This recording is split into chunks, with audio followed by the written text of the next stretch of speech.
Good morning. I'm Josh Holton with the WMNF News headlines. Prescription drug shortages reached a 5-year peak at the end of last year. WMNF's Chris Young reports that a Tampa Congress member joined medical professionals at a local hospital yesterday to call for change.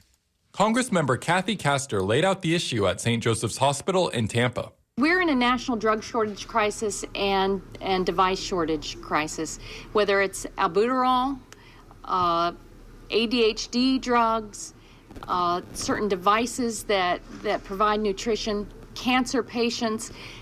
We have got to develop stronger supply chains in America. Also speaking was Laura Bray for volunteer organization Angels for Change.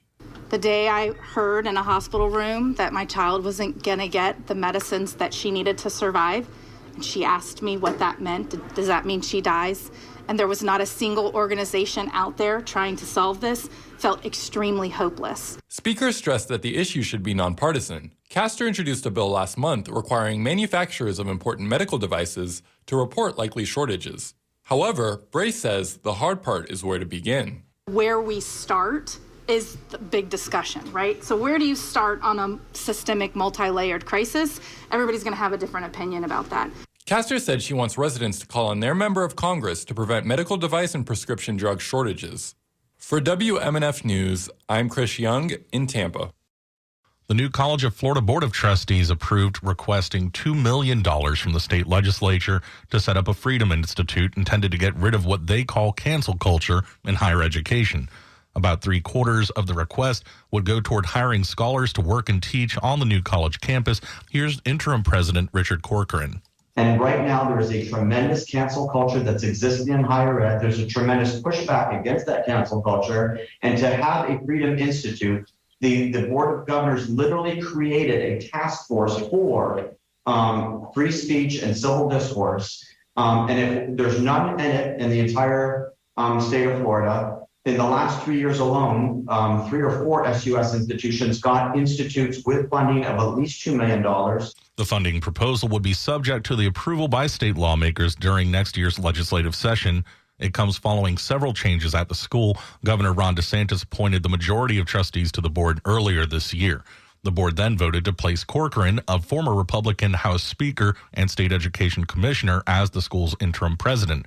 A document about the proposal for the institute laid out goals, and trustee Amy Reed, who was a professor of French language and literature at New College, criticized the way the funding proposal was written and some of its citations. Trustees opposed to some of the proposed changes noted that the process felt rushed. Even DeSantis appointed trustee Christopher Rufo, who has opposed critical race theory on a national scale, called the paragraph hyperbolic. Reed said the paragraph needed some edits. If this is going to be a hallmark for New College, let's make it solid and not something that any New College faculty member would say needs more editing. The board voted to strike the whole paragraph. The New College trustees approved a request for $6 million as well for 3 new master's programs. The programs would be a master's in marine mammal science, master's of educational leadership, and a master's of environmental economics and policy. New College of Florida approved a proposed pay range yesterday for the school's next president. They have started accepting applications. Interim President Corcoran is a former Republican State House Speaker and Education Commissioner with a base salary of $699,000. The college used Mercer, a consulting firm, to analyze presidential pay at 13 comparable schools. Student trustee Grace Keenan voted against the pay range and said that the school is still barely keeping up with being able to cover Corcoran's salary. The foundation had said they had only provided $65,000 to pay for interim president's compensation. And so that would mean if the university had provided the $200,000, I think that they do, we've only covered about a quarter of what we owe Mr. Corcoran. And so I'm really concerned if we're now increasing that salary even more so for our future president. And so I would love to see that these numbers be redone by Mercer. The New College of Florida Board of Trustees voted in favor of funding requests for next year's legislative session. The board is also proposing a new degree option slate and the construction of a new educational center that is intended to eliminate diversity initiatives. An administrative law judge yesterday rejected a challenge to the Florida Department of Education rules that are a part of a move to increase scrutiny of books in schools. Judge Darren Schwartz issued an order that dismissed the challenge by the Florida Education Association Teachers Union.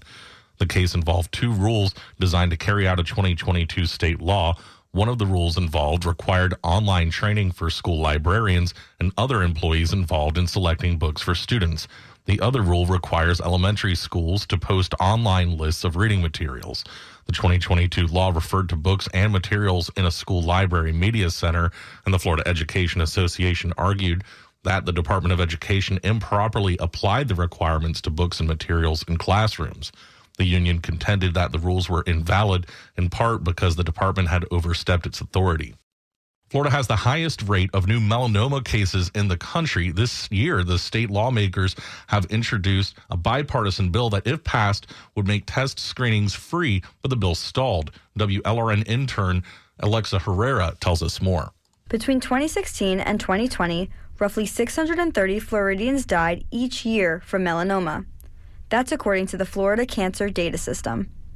Democratic Representative Marie Woodson, whose districts include parts of Broward and Miami-Dade counties, tells WLRN she co-sponsored the bill to make screenings more accessible.